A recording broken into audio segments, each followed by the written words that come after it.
Okay, so hello everyone. So today we will have like Alex Lewandowski. He's a PhD student supervised by Dale Truman and Marlos Makito at the University of Alberta. His interest is understanding the scalable continual learning algorithms with the goal of developing algorithms capable of learning autonomously. So today he will give us a talk on learning continually by spectral regularizations. So yeah, the floor is yours. Thanks for that introduction, Tung. So I'll be talking today about learning continually by spectral regularization. If you have questions throughout the talk, feel free to chime in. I can answer them as we go. The talk will be mostly high level. So if you have a high level question, that's great. If you'd like to know more details, maybe I'll address them as they come up. But I can always discuss the lower level details later in the talk too.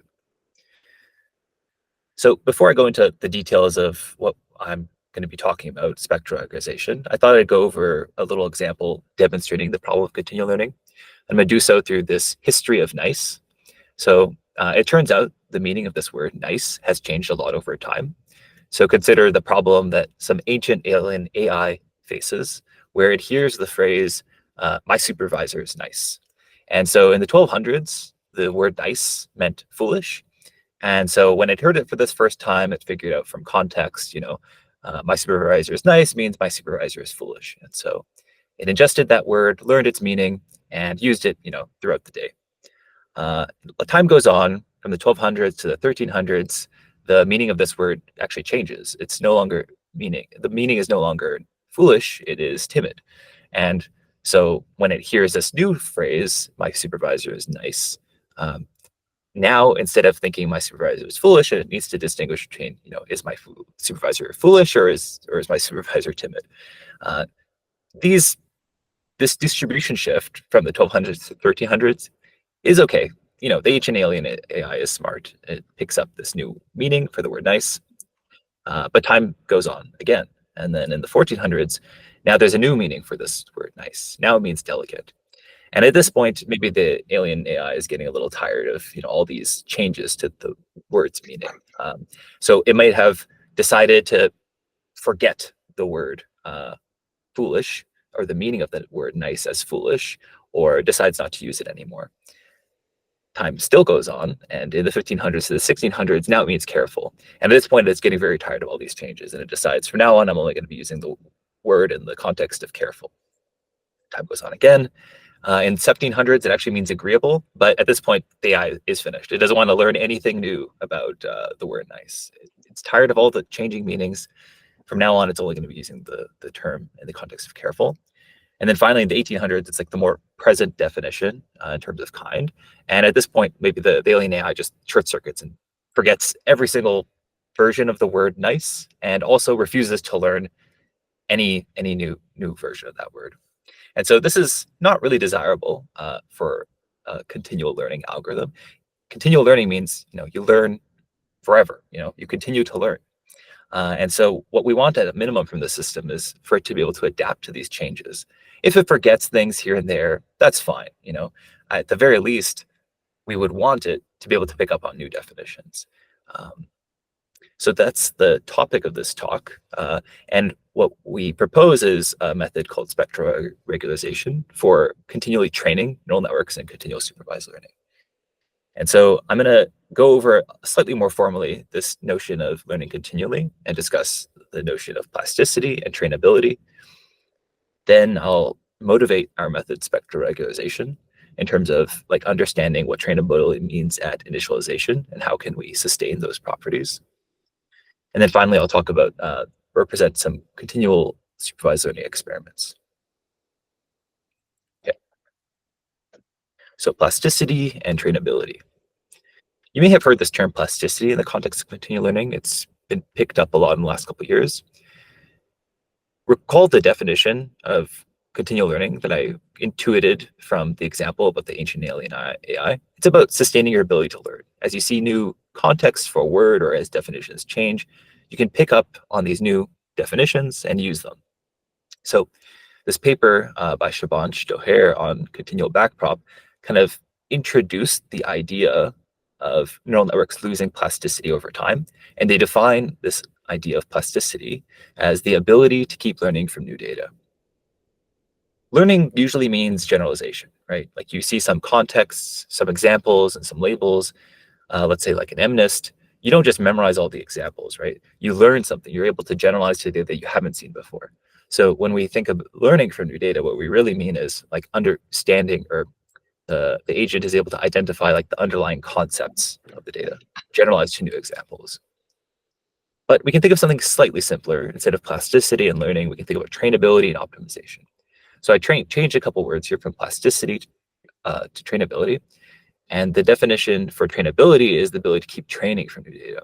So the distinction might seem subtle, but really training is about optimization. Like how well can you bring your training error down? Like, can you reach a local minimum? And I'll note that like training is necessary, but not necessarily sufficient for learning. So if you're able to generalize from certain examples to certain examples, that must mean you're able to, at least fit the examples that you've seen before in your training set. And so if you weren't able to even do that, you probably won't be able to generalize. So you will need to be able to be trainable to learn something. And so before we can think of continual learning, we should ask ourselves, can we be continually trainable? Yes, Tom. Yeah, so I'm just wonder like, so in order for us to learn, like you have to be able to train, right? So that's the whole like uh things here. It's not like it's like a that's why it's a necessary condition, but it's not sufficient because you also have to generalize as well. Is it correct? Yeah. So usually when you see like decompositions of like risk, it's like partly optimization error, partly like generalization error. Uh, there might be certain algorithms, I guess, that can generalize well without maybe training as well. Like, of course, if you regularize, you're not training as well, but you might be generalizing better. But some degree of training is necessary. Okay, so this is what we're going to be thinking about. Instead of plasticity and learning, generalization, we're going to think about trainability and optimization. And I'm going to go through a small example with you that I like to use. We'll see maybe bigger scale experiments later in the talk, but this is a running example I like to use. So in continual learning, we have usually a data set and a non-stationarity. In this case, the non-stationarity is this label randomization, and the data set is MNIST. So what does this look like? We have MNIST observations. So these are digits collected from, I guess, like the post office, and they are represented in black and white, and there's a label associated with each of them. Usually these labels would correspond to what these digits actually mean, but in this case, they're randomized. So for example, this 7 has a label of a 2. Even though it's a 7, we're going to ask the neural network just to memorize this label. There's other depictions of the digit 7 that actually may have the correct label, 7, but others may have another label of 3, right? Every single observation in the data set is given a random label. And then we're going to ask the neural network to just train on these random labels for t iterations. And after t iterations, the task will change. What does this task mean? Well, the task is the assignment of labels to observations. So between task 1 and task 2, all these labels have changed, and we're going to ask the neural network again, train for t more iterations, memorize all the labels. This is going to keep going until, like, say, task k. And for each of these tasks, there's going to be a new randomly assigned label for each observation.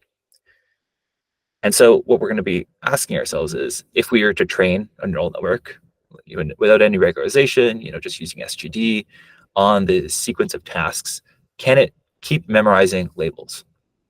So on the first task, or maybe I'll explain the axes first. So on the y-axis here, I have the online accuracy. So I'm going to measure the accuracy through training. On the x-axis, I have a number of iterations. So between 0 to 40,000 iterations, there's going to be about 50 tasks. And I'm going to show you a couple tasks at a time. So the first task, we're able to reach 100% training accuracy, which means we're memorizing all the labels that we see. This is expected, right? Neural networks are relatively big function approximators. They should be able to do this. And then we're going to change the task and train it again, and see that we are able to keep memorizing these labels from task 1 to task 2.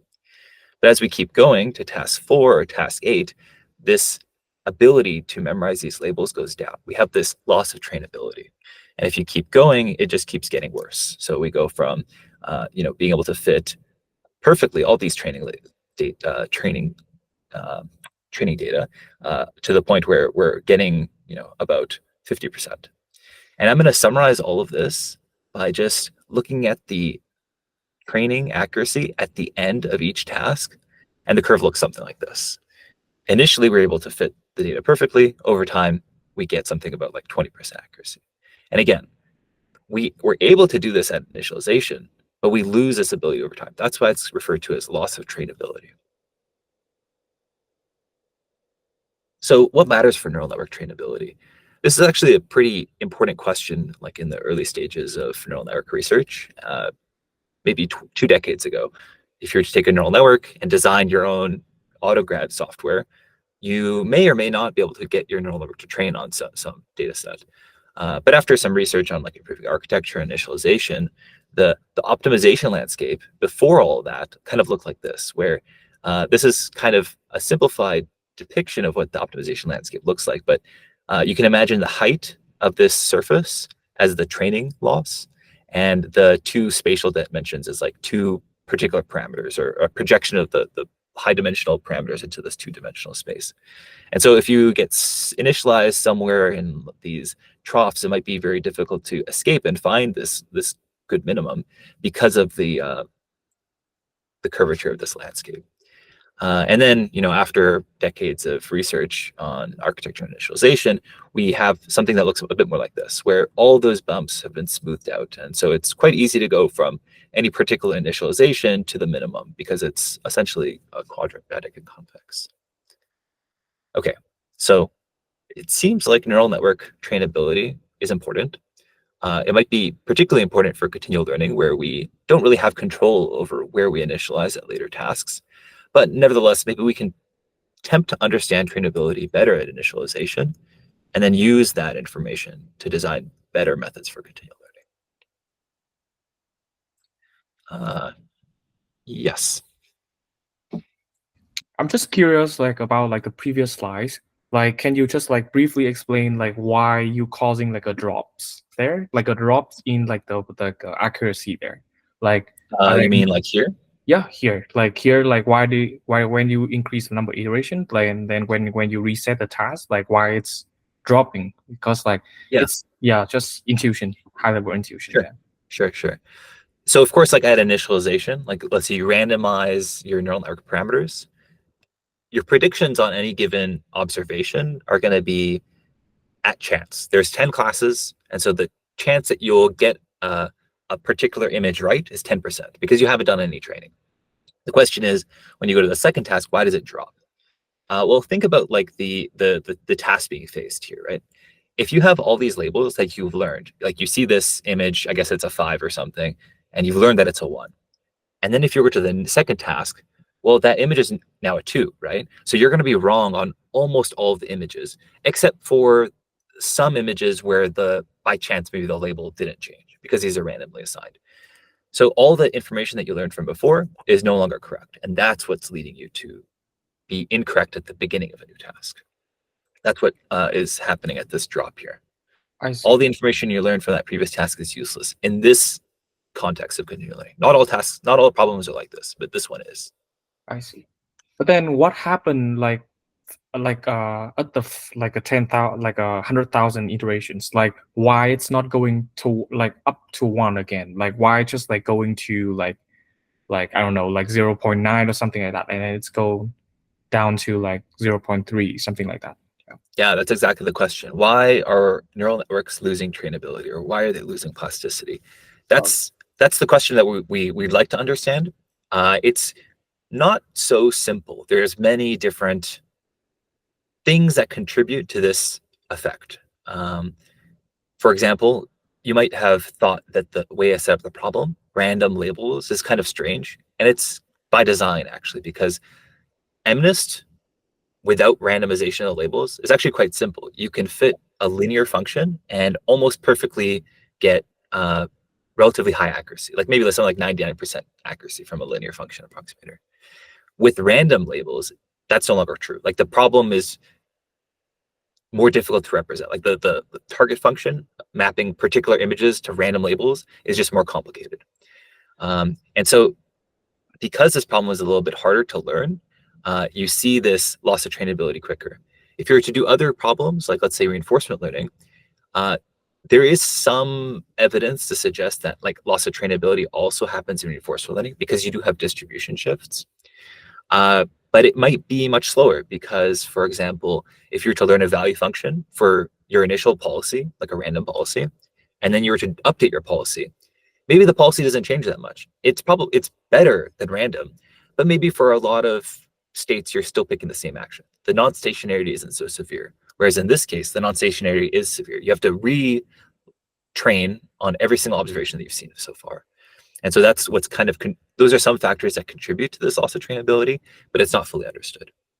I see.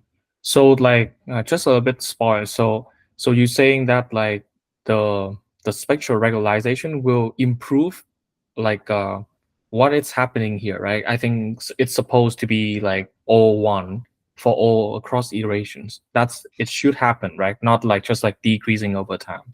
So that's Yeah, if for example, we can reach 100% training accuracy, and each task afterwards is roughly the same difficulty, right? Like no particular randomization of labels is really that much difficult than any other. We would expect or hope that if we can reach 100% training accuracy on the first task, then on the subsequent tasks, we can reach at least close to 100%, not without this decay. I see. Okay, thank you. Great questions. So I guess in an effort to understand why this phenomenon of loss of trainability occurs, let's try to understand better what happens for trainability initialization. First, I want to point out some previous work that uses initialization to sustain trainability and some quotes from these papers. So earlier I mentioned continual backprop. This is one of the more recent papers, and perhaps the first paper really to call attention to the problem of loss of trainability in like modern deep networks. And their solution is uses random features to inject, their solution is to inject random features that extend the benefits of initialization throughout learning. So there's this quote basically, one way to extend the benefits of initialization throughout learning is by continually injecting random features. So that's exactly what I just said. There is another more recent paper that does this in a different way through regularization. So L2 regularization towards initialization is the idea from this paper. And the quote from this paper is that parameter values that are close to initialization can be recruited for rapid adaptation to a new task. The idea being that, okay, well, we don't really know how neural networks learn in the sense that, it's a high dimensional optimization landscape. It's kind of difficult to understand what exactly the optimization trajectory is doing. But if we know that the initialization is good for trainability, if we keep the neural network parameters close to initialization, then at the very least, we can reset them by regularizing towards initialization and then training again on like a new task. And this is all done through a regularizer. And so there's already a lot of work that uses the idea that initialization is important for trainability, but let's try to understand it a little bit better. And so there's some work that tries to understand this with singular values. So this is the approach that we take. And if you're not familiar, a singular value decomposition is a decomposition of a matrix. So there's this matrix that takes vectors on this circle and maps it to this ellipsoid. That's what a matrix does. It's like a linear transformation. And any matrix can be represented in terms of singular value decomposition, where you were to rotate these vectors by v star or v transpose if they're real, and then scale them by the singular values. So sigma here is a diagonal vector, diagonal matrix, and that rescales these vectors. So before, it's just a circle rotated, but now it's a scaled circle. So it's like an ellipsoid. So in this case, the sigma matrix has sigma 1 and sigma 2 in its diagonal. Everything else is 0. And then afterwards, you have another matrix that rotates this again. So any matrix can be represented this way. And there's growing evidence that actually the distribution of these singular values is quite important for training neural networks. So people have, for example, shown that at initialization, if you're to take the singular values of your weight matrices and to plot them, they obey this Marchevko-Pasteur distribution, Avichenko-Pasteur distribution. This is this MP fit. And it's not uniform, right? the values themselves of the parameter values themselves are randomly distributed, maybe according to uniform or according to Gaussian, but the distribution of the singular values are not uniform. It's just a property of random matrices. Nevertheless, there's not like that many outliers, right? Like you have a lot near 1, some near 2, but nothing like too large, right? This is at initialization, before any training. Throughout training, though, outliers do emerge. So you may have, for example, a couple outliers that are much larger than the bulk of the distribution. So you have many near 1, some near 10, and a few near 20, right? This is a heavy tail distribution because you have a couple large outliers in your singular values.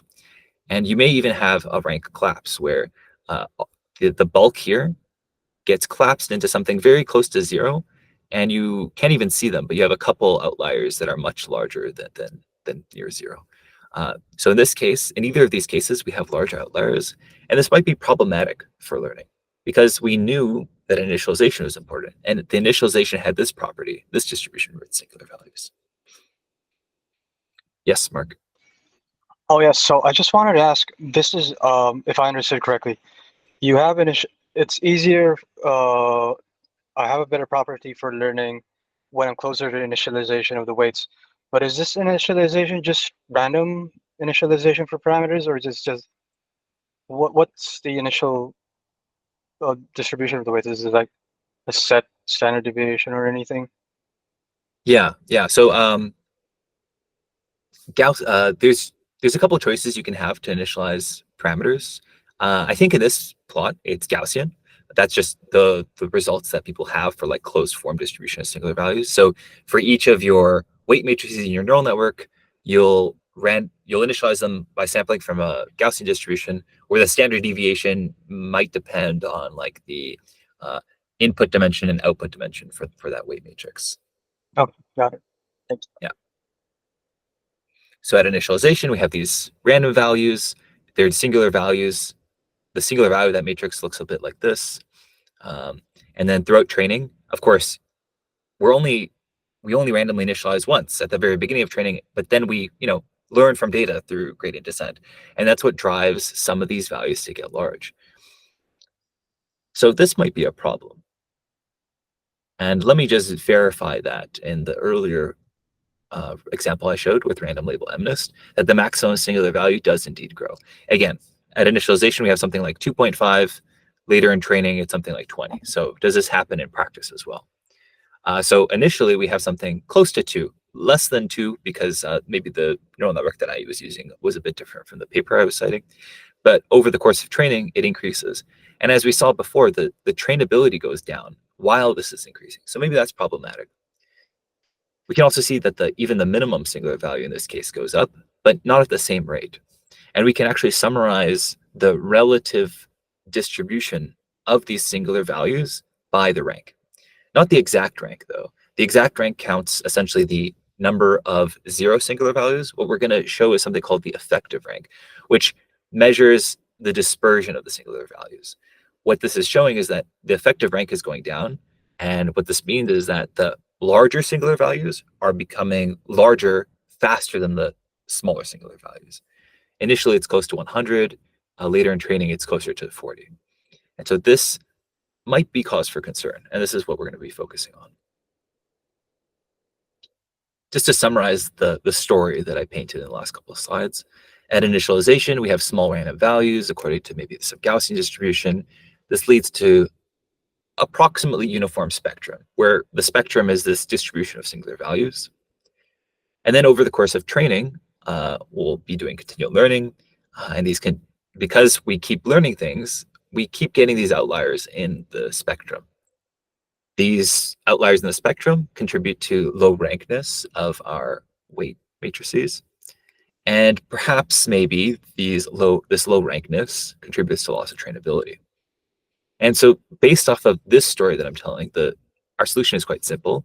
We're just going to regularize the largest singular values of our parameters. If we can control the largest one, maybe that will stabilize the training dynamics throughout the course of continual learning. So how we're going to do this? The idea is called spectral regularization, and it's called spectral regularization because the spectral norm of a matrix is the maximum singular value. And I'm going to show you how this regularizer works with just a single layer. So we have this neural network with a single layer with a activation function phi and parameters w and b. W is like the weight matrix that's multiplying x. B is a bias vector that gets added. And so we want the maximum single value of this parameter set to be approximately 1. And how we're going to do that is we're going to regularize the maximum singular value of w to be close to 1 and the maximum singular value of b to be close to 0. And we're going to do this through regularization, which means we're going to calculate the maximum single value of w and keep it close to 1 in terms of square distance, and then keep the maximum singular value of b close to 0, and again, in terms of square distance. Because this b is a vector, the maximum singular value is actually just the norm of that vector. And so what we're really doing is spectral regularization on the weight matrix and L2 regularization on the bias. And then for different layers, this is like a feed-forward layer. For like a convolutional layer or like a normalization layer, the idea might be slightly different, but the general concept is that for parameters multiplying on an input, we want that maximum singular value to be close to 1. And for things that are being added to it, like bias terms, we want that to be close to 0. So this is just for a single layer. Yes. I'm just like want to understand like the intuition, like why do we need to regularize like a W to be close to 1, and for the W and then for the B is 0? Like why don't we just like keeping them all 0 or like all close to 1? Maybe I'm missing something. Yeah. Right. So we want the singular value of this set of affine parameters to be close to 1. And one way to do that is you can think of the linear transformation as like B being concatenated into a vector of W. And then if you want to control the singular value of that concatenated matrix, it's actually the same as controlling the sum of the two. And so the reason I decided to do it like this is because think about the case where this maximum singular value for W is 0. That means actually that your weight matrix is a 0 matrix, which means you're not propagating information from the input to the output. But that's exactly what we would want from like a learning algorithm. Whereas if we had like a high norm on our bias term, that's not really giving us any information flow from like the input to the output. So if the maximum singular value of B is close to 0, it's not exactly 0, right? We still have some bias terms. They're just very small perturbations. So that's the intuition. There could be slightly different values. Like I'm picking 1 here. Like I want the singular value to be close to 1. This actually is a heuristic choice. There's some work understanding what kind of spectral norms would we actually need in theory. But 1 seems to work well in practice. I see. Thank you. So this is for a single layer. In the case of multiple layers, it's pretty simple. We're just going to be doing spectral regularization on each layer. So we might have a neural network with depth L, and so we'll have like L sets of these parameters. And so we're just going to sum up the spectral regularizer on each layer. So for each of these layers, we're going to do what I showed on the previous slide. And then because it's a regularizer, how are we going to include it? We're just going to add to our unregularized objective, which I'm denoting by J theta, the regularizer, and with a regularization strength rho. So this is a hyperparameter that's needed for any type of regularization. And we're going to come back to this in our experiments to show how sensitive it is. So that's the main idea. There are a couple of things I want to point out that should make spectral regularization immediately appealing. First, unlike most approaches for maintaining trainability that I described at the beginning of this section, the initialization is not used explicitly. We motivate our understanding from the perspective of the initialization, but the actual regularizer itself doesn't really care that you are close or far from the initialization. It's not used explicitly. It's also less restrictive compared to, for example, L2 regularization. The reason being, in this case, is that what L2 regularization does is it's controlling the Frobenius norm of a matrix, and that's equivalent to regularizing all the singular values. spectral regularization only regularizes the larger singular value. It doesn't touch any of the other ones. So at each iteration, L2 regularization is trying to constrain all the singular values, whereas at each iteration for spectral regularization, we're only controlling one. And then finally, you might be kind of concerned about maybe computational complexity, but because, again, we only care about the maximum singular value, that's quite easy to compute using power iteration. And so we have linear computational complexity. The last thing, which is a subtle point, is that the regularizer doesn't depend on data. Of course, L2 regularization also doesn't depend on data, but there's other ways of controlling the spectral norm. For example, there's spectral normalization, which is at inference time, when you are computing, let's say, your weight matrix times your input. What spectral normalization will do is it will calculate the spectral norm, the maximum singular value, and then divide the weight matrix by that. It turns out that the gradient dynamics for that network, a spectral normalized network, is actually data dependent. So the regularization strength, how much the gradient is influenced by the spectral normalization, depends on the data. And for continual learning, this is not very desirable. The data distribution is changing over time. So although we might have a good control over our spectral norm on one task, it might not be the case that it helps us on learning on the next task, because the regularizer is data dependent, whereas in our case, it's data independent. Okay, so again, returning to the example I showed before, let's just quickly verify the argument that I presented. So we saw before with unregularized training, we suffer from loss of trainability. And I was saying earlier that it would be ideal to at least maintain trainability in this task. And this is what we have with spectral regularization. This is with the regularization strength of 0.01, but I'll show in a couple slides that it's actually not very sensitive to this choice. And then I was also talking about the maximum singular value growing, which is problematic. And we can see that we're controlling the maximum singular value, although it deviates a little bit from initialization, is actually larger than 1. Again, because we're regularizing, it's not exactly going to be equal to 1. We have a trade-off between fitting the objective and fitting the regularizer. And what we see is that it hovers maybe around 2.5. And then finally, what's interesting is, although we don't explicitly control the minimum singular value, it's actually controlled too. The minimum singular value increases a little bit, but stays relatively constant throughout training. And what this translates to is, instead of a decreasing effective rank, we have an increasing effective rank with spectral regularization. Okay, so I showed you some experiments on relatively small scale studies of like random label MNIST. I'm going to present to you now a couple more results with larger networks and different data sets. So the overview of the experiments is I'm going to provide a comparative evaluation against a bunch of baselines. I'm going to be throwing a bunch of plots at you, but one at a time. I'll then talk about how regularization might impact the capacity of a neural network, the sensitivity to regularization strength. And then finally, I was talking completely throughout the talk about trainability. I'll present some early evidence to suggest that spectral regularization is also good for generalization. Okay, so the comparative evaluation is going to show you a bunch of plots, but I'm going to go through them one at a time.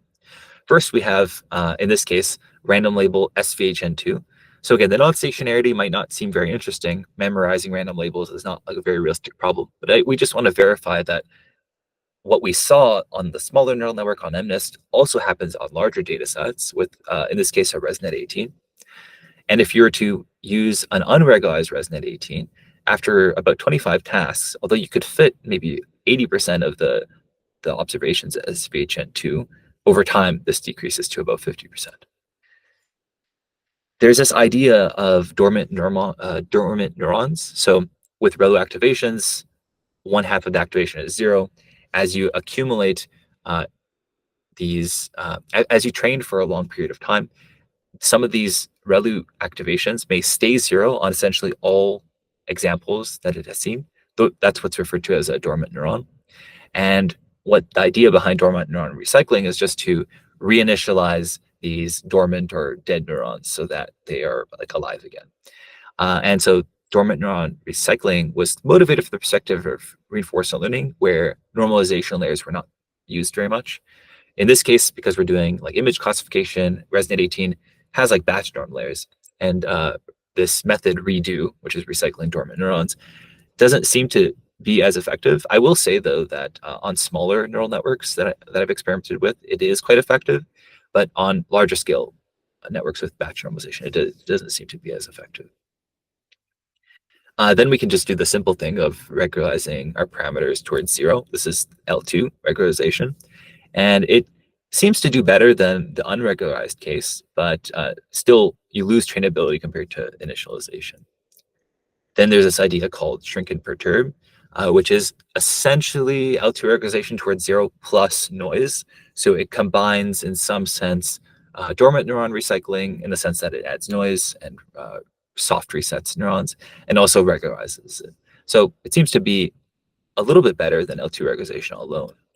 And then there's L2 towards the initialization. As we argued before, the initialization is important. Maybe regularizing towards it could be beneficial. And although it seems to, at least within the first 5 to 10 tasks, be better than shrink and perturb and the other baselines, eventually it's around the same performance level for this problem. There's this other regularizer that we propose, Wasserstein regularizer, the details of which are not so important, but suffice to say that it is similar in regards to the other baselines. And then spectral regularization is, at least in this problem, the only method that A, doesn't suffer from loss of trainability, and B, quite interestingly, actually increases in its ability to train. So at initialization, we actually didn't have enough iterations in each task to reach 100% training accuracy. Again, this is a harder task than usual. SVHN2, without data randomization, would be able to get to 100% training accuracy, but because the labels are randomized, it's a much more difficult problem for the neural network to memorize all those random labels. But over time, after seeing enough tasks with spectral normalization, actually we improve our ability to train. This is one data set, SVHN2, but you see similar results on CFAR10 and CFAR100. Some of these lines are overlapping, but the consistent trend is without regularization, you suffer from loss of trainability. And in terms of the best performing baselines, spectral regularization is always at the top, but perhaps tied with other baselines, depending on the problem. So that's like the main result. But now we're going to be investigating a couple details surrounding the method, specifically the effect of the capacity of the neural network against regularization. So what we're going to do now is we're going to take the regularization strength that was most effective in sustaining trainability, and we're going to train for a long time on a single task. What we see is on a single task, the unregularized network, of course, does the best, right? There is no regularization, and so it can fit the random labels as best it can without caring about any other criterion. The other methods are not only optimizing the loss on this one task, but they also are regularized in some way. And what we see is that with spectral regularization, it's the least constrained compared to the other regularizers. So in the sense that it not only is good at continually training on a sequence of tasks, it is also quite performant in the sense that training on a single task, it's able to minimize the error the best. The other baselines are not too far behind, but still constrain the capacity of the neural network in terms of like the asymptotic ability for the neural network to fit the labels that it's given. Again, this is just a single task, but if you see if you rerun the same experiment on CFAR10 and CFAR100, you see a similar ranking where the unregularized neural network is, of course, the least constrained, whereas spectral regularization is always in second place. Now, an equally important part for continual learning is hyperparameter tuning. It's kind of a funny problem, right? When we're doing supervised learning and we want to just train on a single task, it does make sense to do hyperparameter tuning, right? We train for a little bit, we see how the performance is related to the hyperparameter we chose, then choose a new hyperparameter. But for continual learning, it doesn't really make sense because the idea is we deploy an algorithm and we never touch it again. We just let it run forever.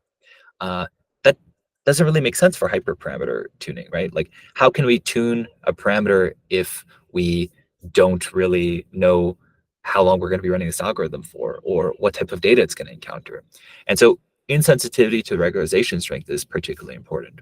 And I'm going to show you some results on random label MNIST, and the axes here are slightly different. On the x-axis, I'm showing regularization strength. So this is for different choices of like that row parameter, how strong is the regularizer? And then on the y-axis, I'm going to show the average end of task accuracy across 50 tasks. So I'm going to run a particular regularization strength with a particular regularizer 50 tasks, average all of those accuracies, and plot that here. So what we see is that for different regularization strengths, different methods perform differently, right? Like it seems like L2 towards 0, if you have too high of a regularization strength, it's not really learning anything, right? It's too close to 0 to learn anything interesting. Whereas, L2 towards initialization actually has like a region around here where it's relatively insensitive to the regularization strength. But what's interesting is for any choice of regularization strength, the spectral regularizer is the least sensitive and the most performant, in the sense that this curve dominates all the baselines.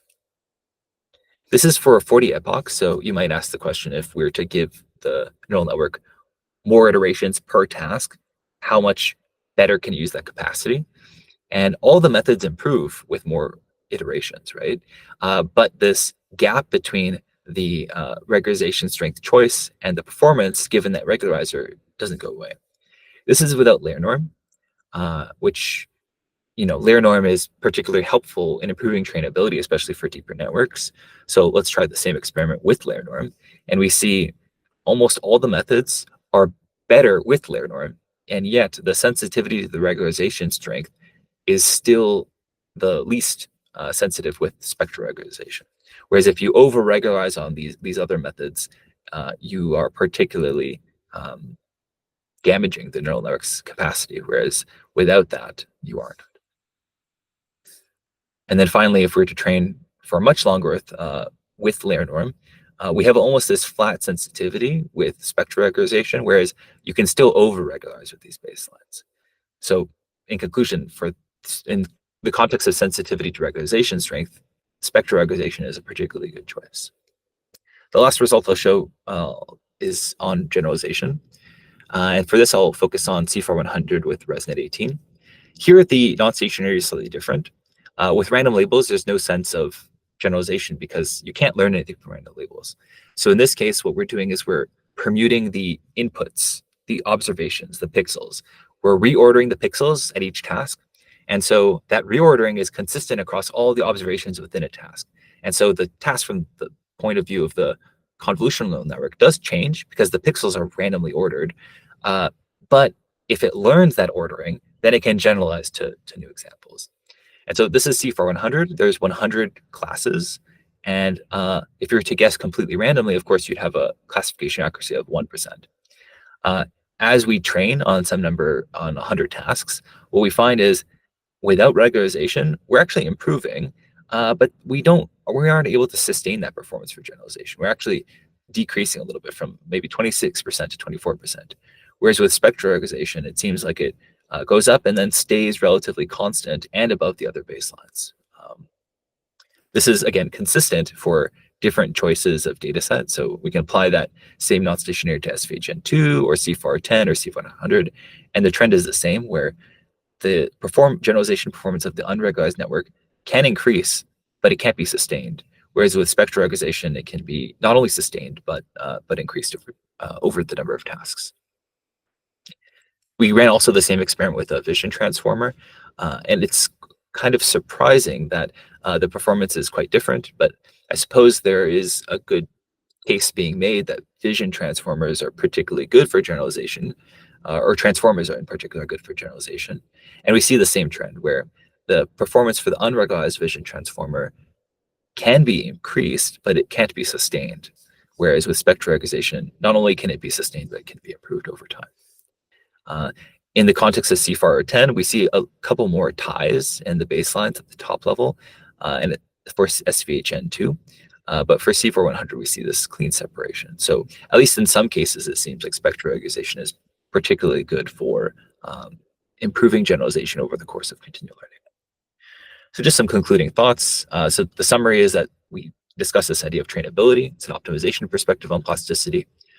We argued that singular values are significantly can significantly influence trainability, and that spectral regularization is an effective approach to continual training in neural networks. It's insensitive to hyperparameters and shows some promising generalization results. Some future work is understanding the distinction between trainability and plasticity. Again, where plasticity is this idea of generalization, because the results that we have empirically and theoretically are mostly in trainability. It's a little bit easier to understand what it means to be continually trainable than continually learnable. But of course, learning is what we want to achieve in the end, not just training. I'm also particularly interested in developing more challenging continual learning problems, in the sense that the continual supervised learning problems can be somewhat toy, but also not very difficult.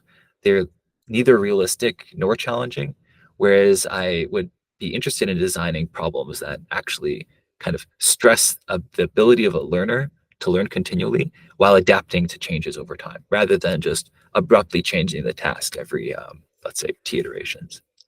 And then finally, a bit closer to like low-hanging fruit is just applying spectral regularization to reinforcement learning, because the reinforcement learning problem has a lot of the aspects of a continual learning problem, and it has been previously demonstrated that methods for improving like loss of plasticity or improving plasticity have shown performance benefits in like training reinforcement learning agents in Atari.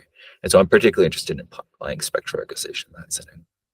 With that, just would like to thank my collaborators. So Saurabh is a PhD student at Stanford.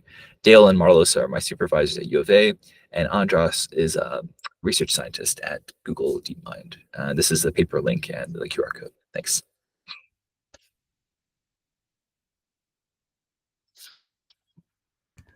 Okay. Okay. So thank you. Thank you for giving the talk. Yeah, I just have one question is that, so is it more difficult for like the learner to learn like a sudden change rather than the gradual change?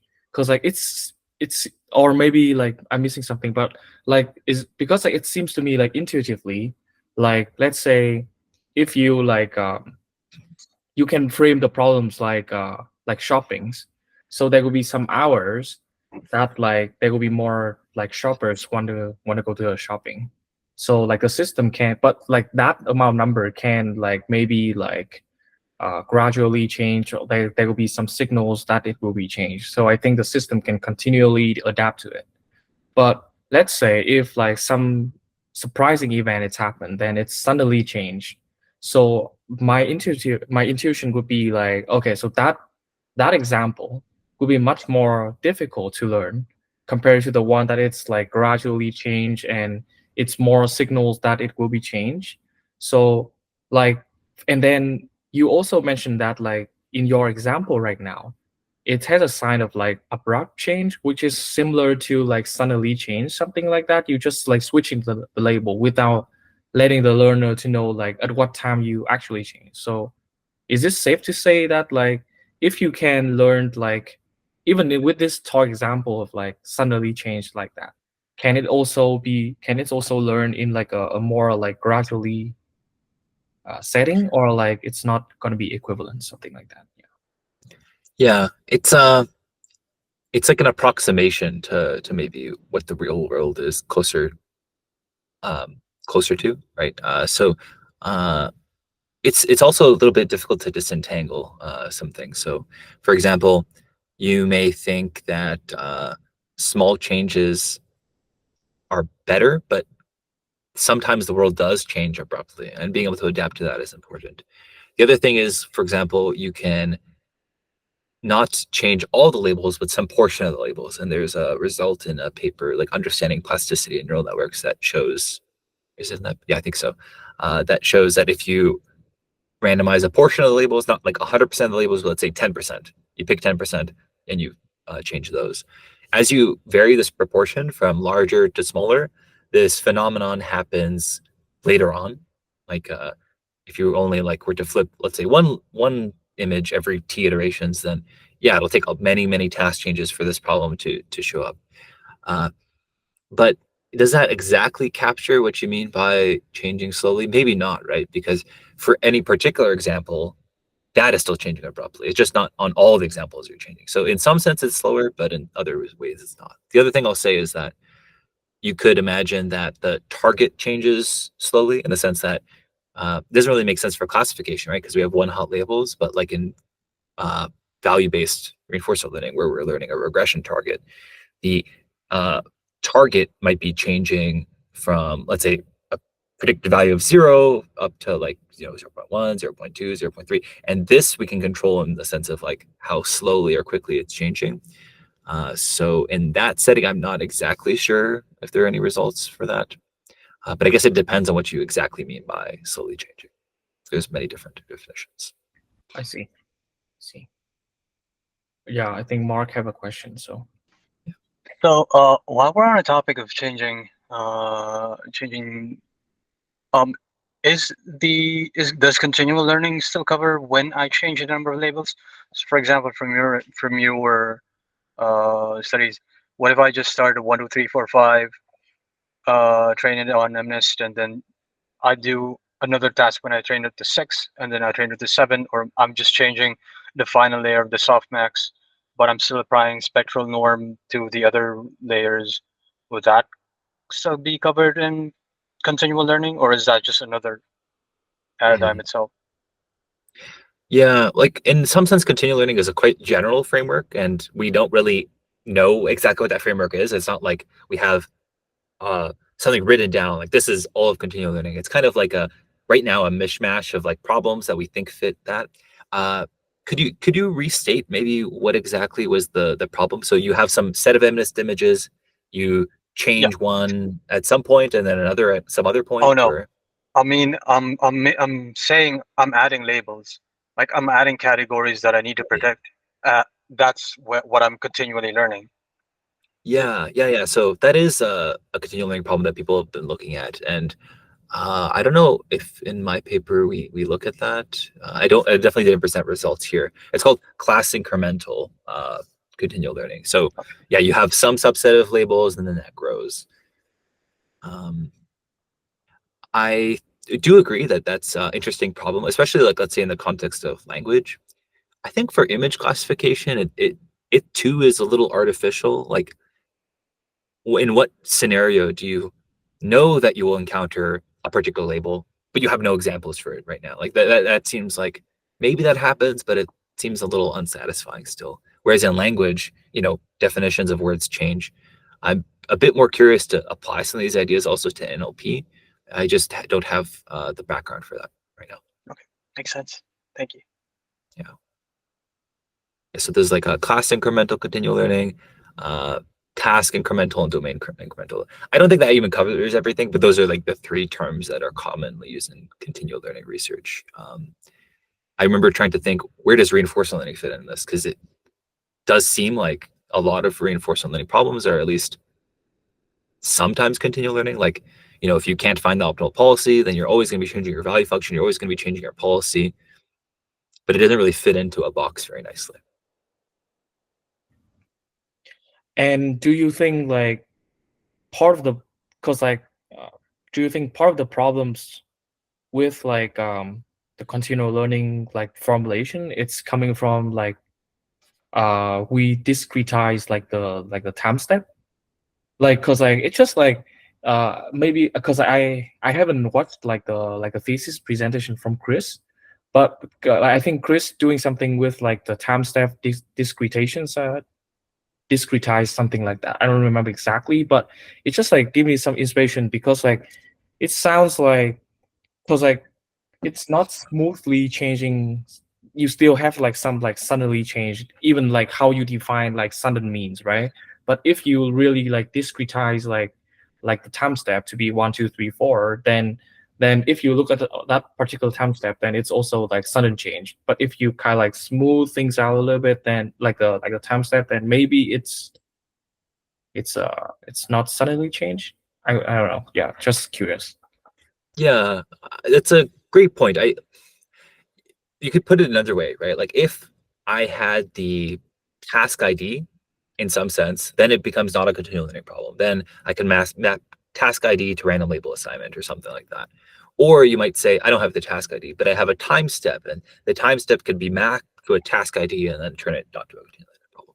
All those things are true, but they're difficult to make use of because time is always increasing. And like, how do you represent that? Maybe like on a frequency basis or something, but like, it's still, it doesn't necessarily solve this problem. It may help alleviate it, but we don't necessarily have the tools to do that well. Like we have positional encodings, right, which are like a Fourier basis of like the relative positions of things. But because you already learned on something like many time steps ago, we don't have this relative embedding. We only have this ever-going time step, and being able to learn from that is difficult right now with like current like function approximators. But yeah, it's a really interesting idea and worth, I think, thinking more about. I see. Yeah, thank you.